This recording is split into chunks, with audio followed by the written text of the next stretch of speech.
Hey yo, what's going on everybody? It's Tyler, aka Ty Killington. Yeah, man. Alright, today's video, we're going to be talking about special cargo crates, alright?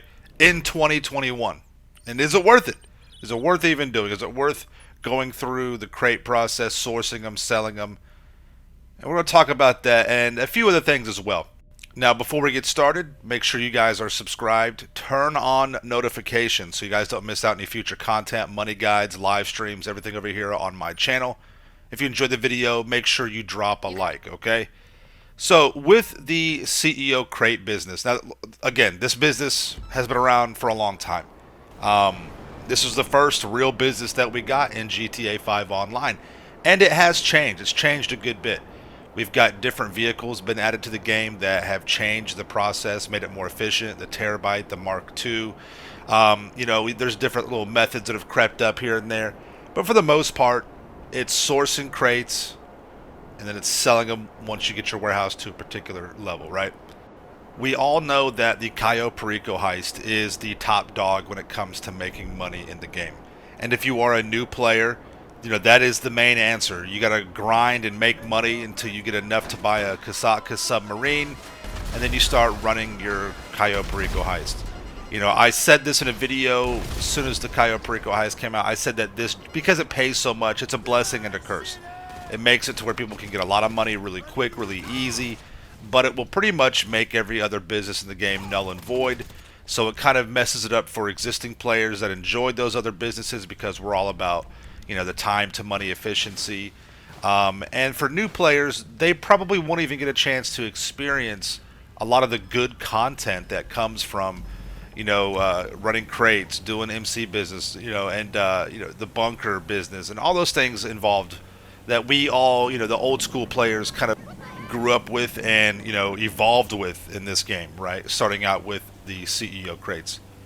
So the Cayo Perico, again, it's a good and bad. It helps out because it's a very simple way to make money. But I found out going from lobby to lobby, and you guys have seen this on my live streams, a lot of people still don't even do the Cayo Perico Heist. They still don't know anything about it.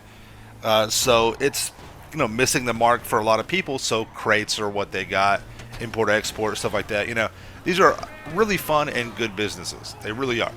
Now, if you decide to run your crates and you want to do that, you want to kind of go about it, and you have an idea of what to do, I'm just going to go over a few things. I have made dozens of videos on CEO crates throughout the years. I mean, every single year I do an update video, and then throughout the year when it comes double money, I'll try and make a video on it, but I don't want to, spam it too much, and I just don't want to be that guy, right? So I just try and sprinkle those videos in throughout the year in a manageable fashion to where the videos are still fresh and updated, and not hidden behind dozens of other videos and things like that, because there are still new players that come to this game every single day, and they deserve to know how these businesses work. And sometimes the YouTube algorithm, just finding those videos is very difficult. So a fresh and a new one is a good idea.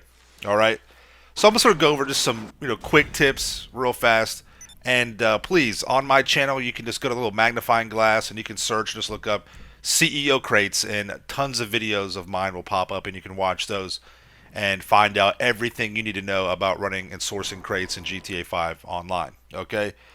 So first of all, running crates is one of the best ways to get RP in this game, to rank up. It really is. And right now with double cash money, you can just source one crate and then sell it, and you'll get thousands and thousands of RP. To help boost up your character's level. So that's a really good way. That's always been the case. It's been a really good way to level up your character. And that's a simple method. Just source a crate, sell it, and your RP will skyrocket. And your rank for your character will level up very fast, and you'll unlock things in the game. Alright? Certain little tips and tricks that help people out. Every time I live stream, I teach people this for the first time. They've never known it. For example, when you're sourcing a crate, and you get the 4 green boxes that pop up, the last green box that shows up, or the last green box that stops blinking, they're basically the same one. That is going to be your crate, right? And you'll notice that if you watch me live stream, I'll get that missing, and you'll see it. And if you're sourcing crates, you'll know exactly what I'm talking about. You'll see 4 crates blinking on your radar, and the one that stops blinking last is going to be your crate. So you don't have to go around and search through the other crates in the vans, you just know that's the right one. You go to it and bam, it's good to go. The Securo Serve mission, there's 3 red blips that show up on your radar. Again, I always teach people this for the very first time on my streams, years after this has been out, this business has been out. The last red blip to show up on the radar, that is your target. You just go right there to it, right? You know, obviously, vehicles like the Mark II make grinding crates so much more efficient. I mean, it literally cuts the time, you know, by hours to fill up a large warehouse. It really does make it much more efficient, way more efficient. All right, using the terabyte to source the crates from instead of having to go back to your office over and over. Extremely efficient. So you can just purchase the cheapest office, the Maze Bank West, and then this, you know, eventually once you get a terabyte, which most people will already have one or will eventually get one, you'll source the crates from there because you can launch it from inside the terabyte, which makes it extremely efficient. When you get the sailboat, when you have to go out to sea, you get the sailboat missions. Destroy the small boats first. That way you don't risk blowing up a crate, which will happen. So don't shoot the big boat, shoot the small ones, and then the big boat, that's where the crates pop out of. Little stuff like that, right? There are several different types of methods to grinding crates. You can do the 9 crate method, which is something that I've kind of pioneered and showed everybody here in this game throughout the years. What you want to do is own at least 2 warehouses. You don't have to. They can be any size, small, medium, or large warehouses. And then you just run crates back and forth. You always source 3 crates, always. You should know that by now, but you always source 3 crates at a time. Buy the 3 crates, 18 grand, 6,000 per crate. That's what you want to do. The time to money efficiency and ratios, that's tried and proven. But you just run 3 source missions for each warehouse, and you basically get 9 crates, and then you sell once you have 9 crates. This does a couple of things. Once you have 9 crates in each of the warehouses, it guarantees you to just have 1 sale vehicle, okay?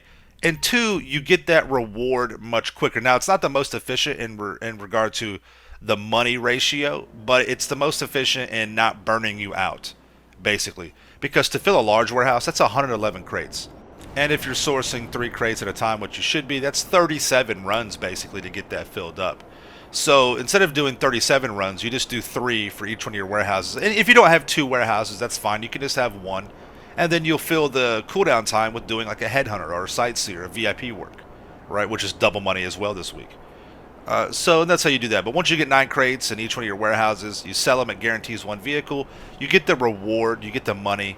And it's a little bit easier to maintain and manage that. You're not getting burned out, right? But then you have the 27 crate method, which will make sure you get 2 vehicles, and it puts you right into a sweet spot of time to money ratio and efficiency. And then, of course, you have basically the 111 crate method, where you just fill up the warehouse all the way, right? You can get 2 large warehouses filled up going back and forth to avoid the cooldown timer using a terabyte and a Mark II. And depending on the type of player you are, between 8 and 10 hours, right? So you get, though, it's a couple of days worth of grinding, but you know, or just 1 long, you know, grind session. And you get a really good payout from that. And it's a sense of achievement, right?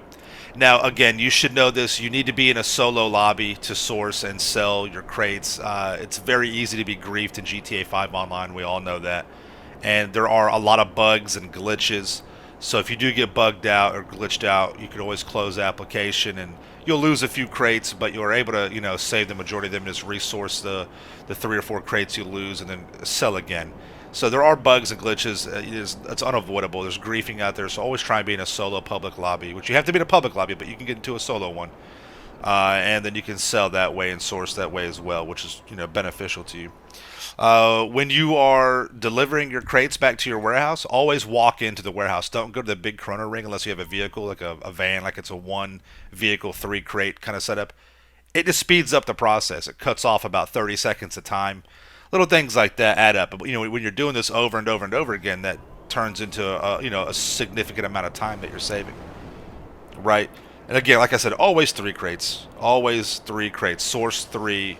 Now, if you just want to challenge yourself and maximize your profit, you know, sourcing 1 crate, it's 111, you know, trips. It's a lot, right? You could do that, and it will maximize your profit, but it's just a big amount of time that you're eating up, right? So time to money ratio, you know, 3 crates is the better way to go. You know, you've got the 1 warehouse versus 2 warehouse strategy. Again, if you only got 1 warehouse, mix up, because you'll have a cooldown time after you source a crate. It's like 5 minutes or something like that. Do a headhunter or a sightseer, but it's always good to have two warehouses. That way you go back and forth, get them close together. But you know, whether you buy a small, medium, or large, or you mix match them, or you the same, whatever. Just try and get two warehouses that are close together, so you can source your crates a little bit faster. There's also the two account method as well. You can have two characters, right? Because they share a bank account, and you could have one character to source your warehouses, and they just sit there, and you just sit there and let them just chill. And when it becomes double money, you got five warehouses on a second character ready to go. You put the work in ahead of time, and then you got a big fat payout right there, ready to go when it becomes double money, right? So there's little tips and tricks, things like that, that can help you out with sourcing crates. But let's get back to the actual question, right? Is it worth it in 2021? And honestly, man, it depends. It depends on you. Let me answer this question for me personally. For me, yes, it is worth it. Is it my main way to make money in this game now? No, I don't source crates the way like I used to, right? But I still enjoy it mainly for the content, and I believe that once you get to a certain level in this game of money, it's more the content that you're after, not this just the money. We always joke around and say it's never enough. You know, how much money is enough, Ty? It's never enough, right? And to a great extent, that's true. But you also have to understand that this game has a lot to offer, and if you just are spamming Cayo Perico 24/7, you're going to burn yourself out, and you're not going to enjoy the game that much because you're missing out on a tremendous amount of content. You're missing out on years worth of content. So for me personally, yes, it is. For a beginning player, would I recommend crates being the way to go? Starting out, no. Like I said, unfortunately, the meta has it twisted up to where you could skip all that stuff. You could really just run contact missions and VIP work until you have enough saved up for the Kasaka submarine, and then start running the Cayo Perico heist, right? So again, for me, I still think it's fun. I don't run them as often, but it's the content. Once you get to a certain amount of money, it is the content, all right? So for those reasons, I enjoy running crates still in 2021 in GTA 5 Online. All right. So there's a video. Let me know if you guys got any other tips and tricks for running CEO crates in the comments down below. I'm going to have a video talking about the warehouse locations a little bit later on. Thank you guys so much for coming out. Make sure you subscribe to my channel for the ills and reals content in the game. Smash that like button, and we'll see you guys in the next one, all right? Peace out. Yeah.